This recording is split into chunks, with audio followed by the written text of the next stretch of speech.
Welcome back to Asian Century Stocks. I'm Michael Fritzell. Today I will do something very different. I will do a presentation, gives you an overview of the key trends that I'm seeing each quarter. And now today is December 2023. So today I will discuss what I'm seeing right now in the fourth quarter of 2023. And this might set the tone for investors when they look at equities in the region, which includes East Asia, Southeast Asia, and Australia and New Zealand. I won't discuss India as much, but obviously that is also interesting for any investor in the region. I'll touch on it a little bit briefly. But in any case, let me jump into the presentation. This is then my quarterly update. I will continue doing this quarterly, and you can find them here on the Substack or on YouTube. First of all, be aware that none of this discussion here is investment advice. It should be considered for informational and educational purposes only, and always talk to your financial advisor before making any investment decision. So the index, this is the MSCI Asia ex Japan, has been flattish over the past year or so, and this follows a bull market that took place from 2020 to early 2021, when Chinese software stocks did really well, and then crackdowns occurred in a number of sectors, including tech in China, causing the index to drop significantly. But ex-China, the index has been kind of flattish. This, to me, is the most important event of the past few years, and you can see here that there was liquidity unleashed through stimulus packages in developed markets, especially the US, given that's really what I focus on, given the importance of the US dollar as a trading currency. And you can see here that we're above trend line still, over several trillion US dollars, and this liquidity has found its way into crypto markets, into stock markets, and also causing asset prices to be higher than they otherwise would have been. This caused inflation, and we're now seeing the back end of that inflation. Inflation rates are coming down, but in the meantime, in the past year or so, we've seen higher interest rates in the US, and Asian central banks followed quickly, including Indonesia, the Philippines, and Korea, and so on. The only two exceptions are China, which is actually in an easing mode, and as well as Japan, which pretty much has done nothing to counter the high inflation that they've seen. So monetary policy remains tight for most of Asia, especially tight in Australia, but the only easing we've seen is in China then, and as well as Sri Lanka. And to me that's interesting, because it's almost as if China is a place that you can hide from this tight monetary policy that we've seen across most of the region. And high interest rates are causing, I think, pressure, particularly on sectors that are dependent on credit. Those are autos, housing, but also credit card interest rates have come up again as well. This index here is from Eda Yardeni. It's an index of affordability. So looking at incomes versus the interest payments on new mortgages. And it's basically the weakest in over 30 years. And you might ask yourself, is this going to have an impact on asset price, on home prices? And if it does, it will have an impact on collateral values and cause lending to further tighten. And I think we're also seeing an impact from these higher interest rates in this part of the world. Here's a home price index of Hong Kong residential property, and it's dropped about 20% since the peak in 2021. And you might say that this is due to the national security law, but if you look at the timing here, it's more to do, I think, with these high interest rates, which are imported from the US via the currency peg or the currency board. I think out of the markets in Asia, developed markets are most at risk, but Australia in particular is at risk of these higher interest rates. And that's because they have variable rate mortgages, which have now repriced to much higher levels, especially after these COVID subsidies were removed. Basically during COVID, banks were offered preferential loans to keep mortgage rates low, but they are now expiring, and mortgage rates have come up significantly, causing affordability to be weaker than it's been for many, many years. And you see here the affordability ratio, that is the price to income, are at extreme levels. And as soon as Chinese buyers step back, which will probably happen at some point, because capital controls are getting tighter and tighter every year, you will see weakness, I think, in Australian property markets. Meanwhile, I think that these higher interest rates that we've seen then since 2022 or 2021, they've caused the US dollar to be quite strong against Asian currencies. And as soon as you do get an easing cycle, which I think personally is inevitable, you're going to see the US dollar weaken as well. The dollar is especially overvalued against the Japanese yen. And this chart here is from BCA. It shows the purchasing power parity model versus where they should trade, I suppose, based on some more advanced model than a Big Mac index, but same theory that basically Japanese buys you a lot. The yen buys you, dollar buys you a lot in Japan. And you would expect them to this at some point to reverse, at least long term. And I can also see it myself, among friends. They travel to Japan right now because it's so cheap. You can get your dollars go very far. You get pretty much twice as much for the same price in Japan as here. And the reason why the yen is so weak is because of this interest rate differential. And this is nothing new. Japan has had low interest rates since the 1990s, I guess. And the US dollars in cycles, through in each of these cycles, it had increase in interest rates. And this has caused then carry trade flows. People borrowing in yen and then investing in US dollar assets, including the bond markets. And today, this is also the case. You can see anecdotal evidence of that happening. And we saw that also in 2006. And it's hard to say exactly how long these flows will continue. But once they do reverse, once this interest rate differential reverses, I think these carry trades will be unwound quite quickly, just as we saw in 2006, 2007, which would cause the yen to strengthen quickly. I personally think the rate cuts are coming soon. I mentioned that before. That's my personal view. I think that the much of the CPI basket, excluding shelter, doesn't have much inflation anymore, 0 to 2%.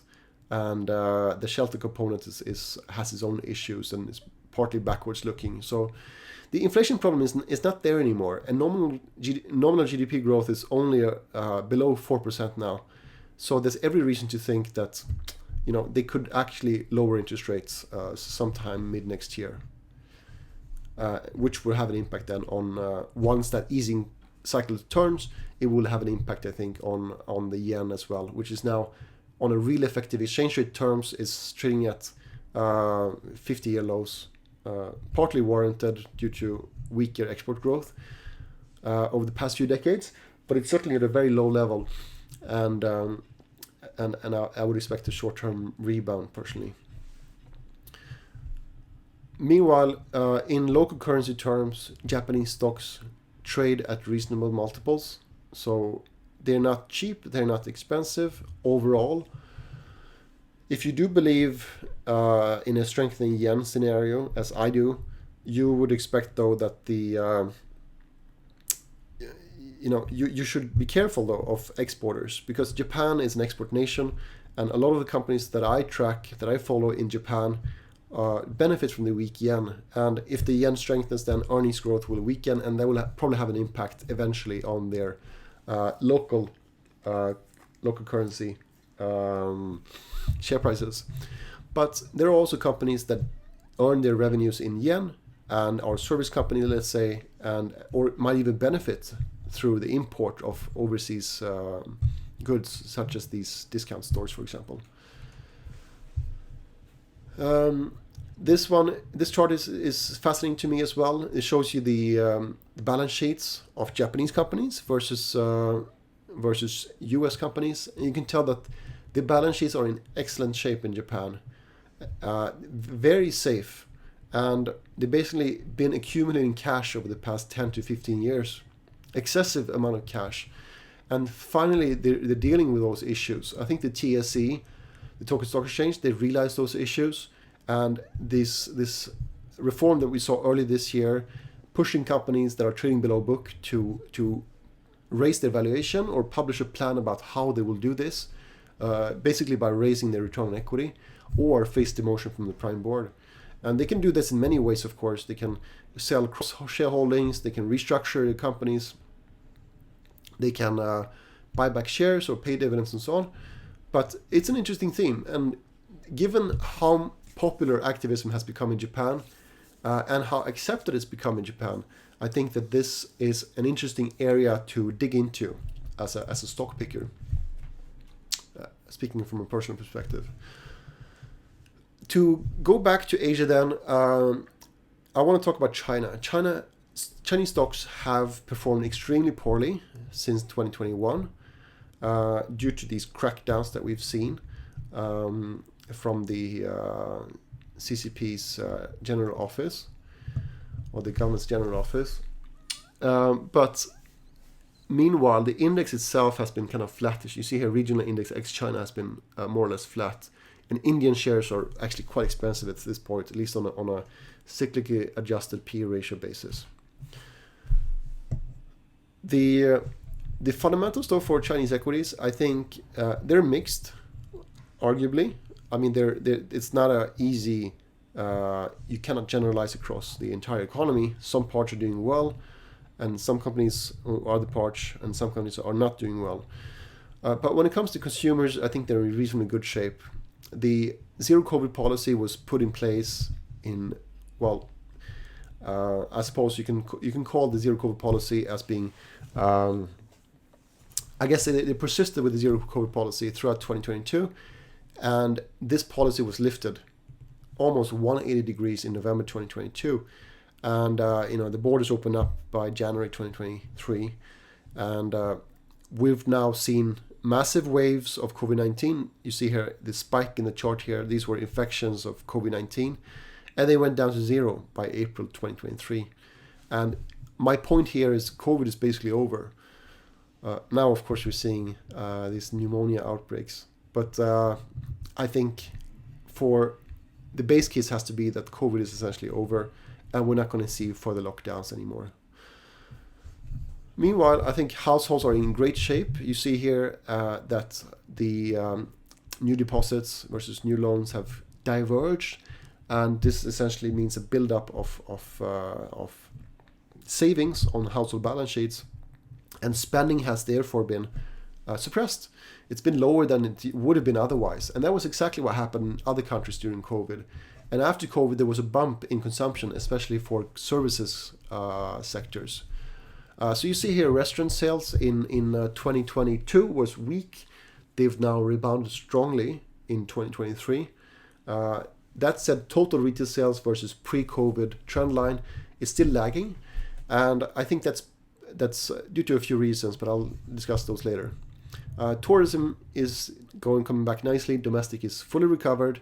International is partially there, but it's moving in the right direction, and it's only held back by capacity, plane capacity, especially to certain countries like the United States.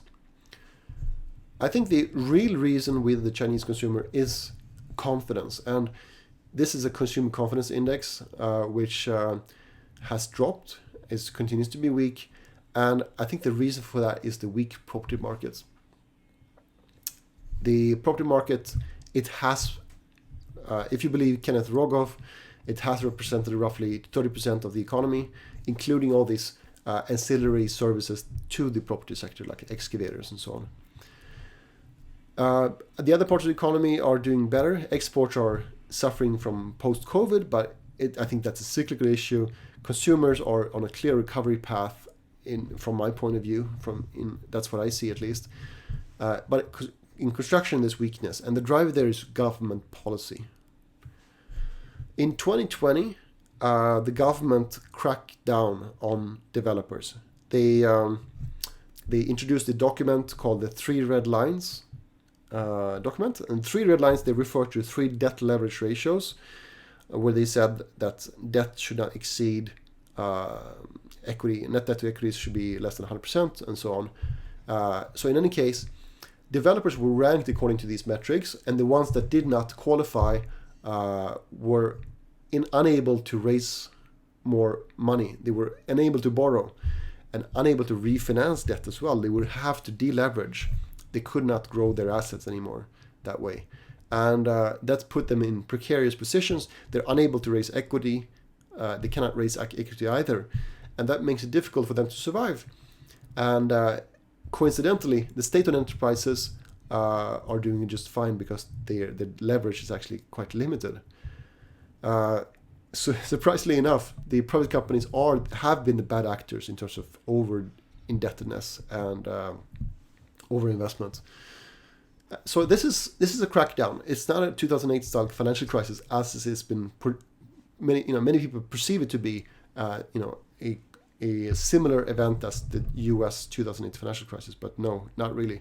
It's more of a crackdown on private developers who borrowed too much.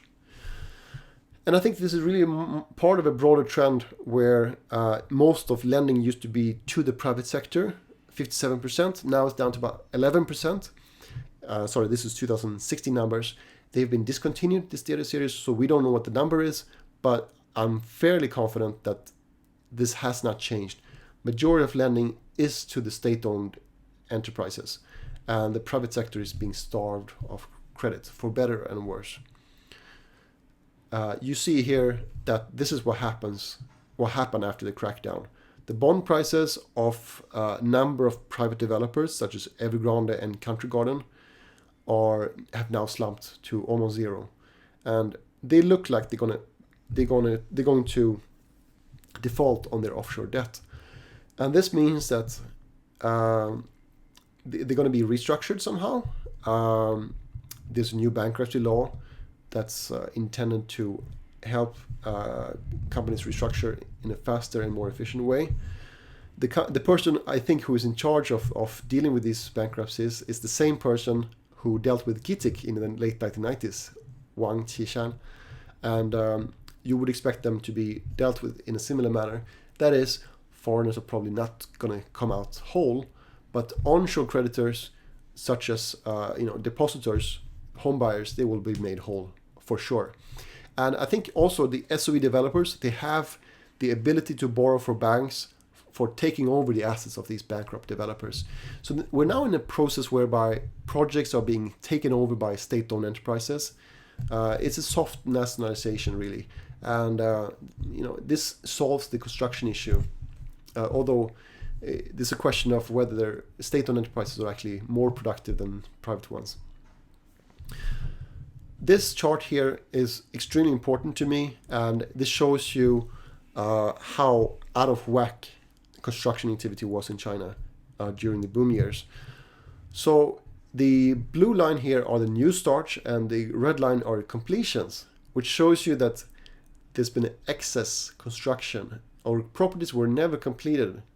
And I think the only explanation I have for this discrepancy is that inventory built up, or developers, they didn't complete the housing. The ones that they couldn't sell, they just kept as is. And there's been no write-downs.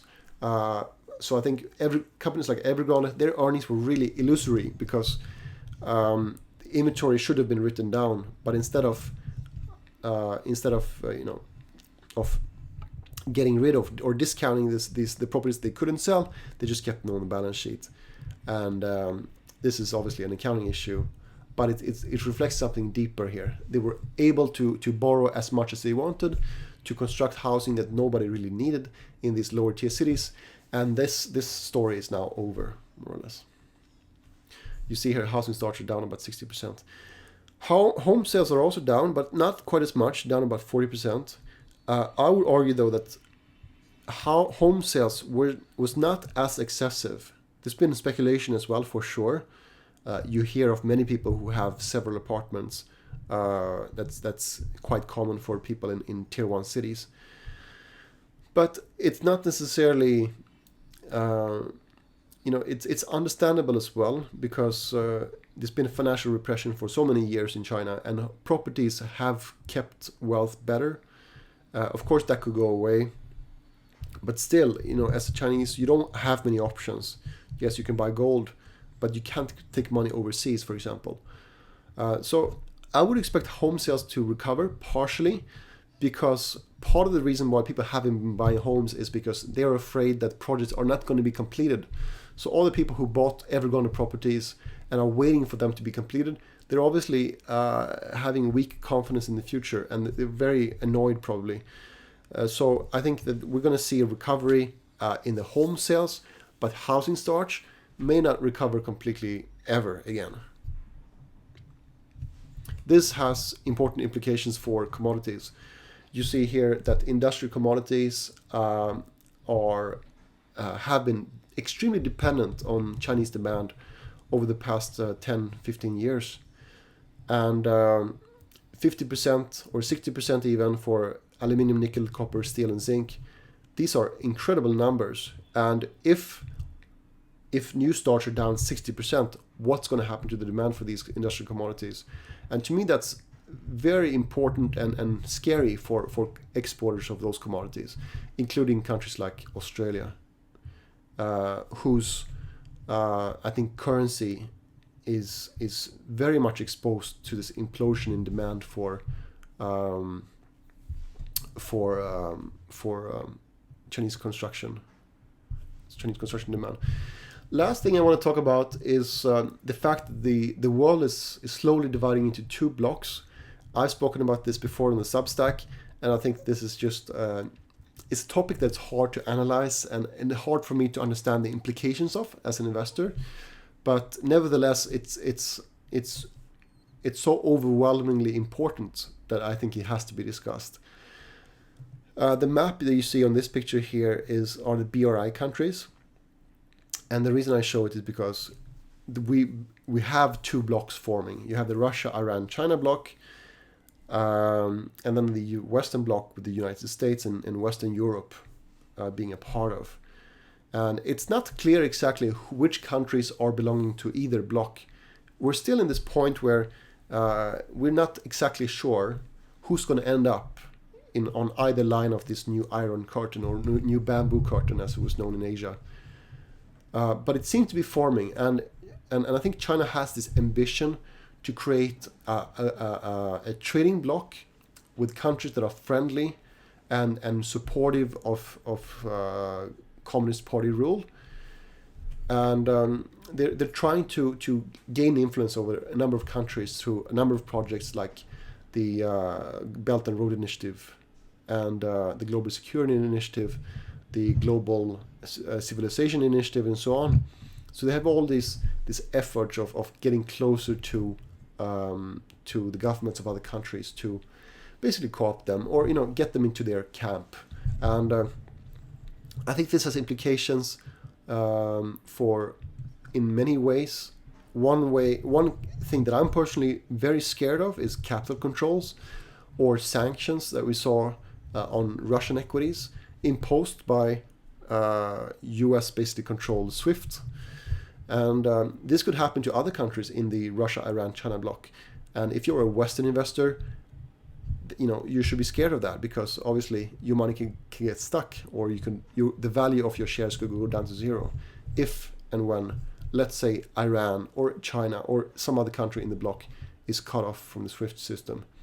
So I think there's a case to be made here for having a home bias, because Russian investors in Russian equities are doing just fine. In fact, Russian equities will probably protect them from the inflation that's going to, probably accelerate, as the world becomes more violent and more conflict prone. So home buys actually, I think, makes sense, and especially investing in service companies and defense companies probably makes sense as well. And in terms of the countries that belong to either bloc, I think nobody really knows yet, but it does seem like Russia and Central CIS countries, Eastern Europe, are quite close to quite close to their bloc, or close to both Russia and China, Southeast Asia as well, and Africa, which has taken lots of BRI money over the past 10 years. Another thing that I want to mention is Taiwan's January 24 election, and I think it's important for the future of the island, because both the TPP and the KMT are pushing for greater mainland cooperation. There was a 2014 law that would basically enable mainland Chinese ownership of publishing companies, of financial institutions, of a number of of very sensitive sectors in Taiwan, which would basically enable the Communist Party to gain greater leverage over Taiwanese institutions. So the CCP definitely wants the KMT candidate to become president, whereas the DPP, Lai Ching-te, if he wins, there will basically be the status quo will be maintained. At least that's the campaign promise. But the question is, though, what will happen? What will be the CCP's response to this election victory for the DPP, which I think is probably the base case. And we don't know that. Some analysts are guessing that perhaps there will be some kind of backlash, some kind of blockade, perhaps, or some kind of issue erupting in January 2024. And personally, I have some cash on the sidelines because I'm afraid of this. I'm afraid that something might happen. The base case, though, is probably that we'll see a repeat of 2016 with mainland media just shrugging and calling this a non-event. But it's an unknown. And for sure, the CCP wants KMT in power because they are the most pro-CCP party of any in Taiwan. So to conclude, I think the COVID stimulus packages, they unleashed a wave of inflation that's now basically come to an end. And high interest rates are causing issues for developed Asian housing markets, South Korea, Hong Kong, and to a lesser extent, the Philippines, and maybe even Singapore. And of course, perhaps most of all, I think Australian property markets are at risk of lower home prices once Chinese buyers step out of the picture, as will happen eventually when capital controls are further tightened. High US interest rates will cause the US dollar strength, and I think that's going to reverse at some point, perhaps by mid-2024. And once that reverses, you're going to see a weaker dollar, I think, and also emerging markets outperforming, and also Japan outperforming in terms of even domestic equities in US dollar terms. And that will cause flows. That will also cause a strength in the yen, and I think that's an interesting theme, given how cheap the yen is, and of course, exporters will suffer from an appreciation of the yen, but low price book stocks are compelling, especially the ones that have high proportion of yen revenues. They are compelling due to other reasons, including corporate governance reforms. Chinese stocks are the cheapest of all, and many people are seeing them as almost equivalent to Russian stocks pre-Ukraine. Perhaps that's warranted, perhaps not. But I can tell you that Hong Kong stocks, it's easy to find 7 to 10% dividend yields, and that's almost unheard of globally. They are among the cheapest stocks you can find anywhere, and there might be babies out with the bathwater situations to be found there. The main problem is really construction in China, and I don't think that's going to recover anytime soon. It's going to have a negative implication for commodity exporters such as Australia, including their exchange rates. And I think that this Taiwan election in 2024, it could lead to a CCP response of some kind, but that's just really hard to predict because nobody knows what goes through the minds of the people in Zhongnanhai. So that's it. And if you're seeing this on YouTube, feel free to check out my Substack newsletter on AsianCenturyStocks.com, where I talk about stocks. In particular, I write about 20 value stocks per year, and I also talk about trends in the region, So that will help you get an insight of what's happening in the Asia Pacific, even if you're not investing necessarily. And that's it. So thank you for watching, and I will see you next time.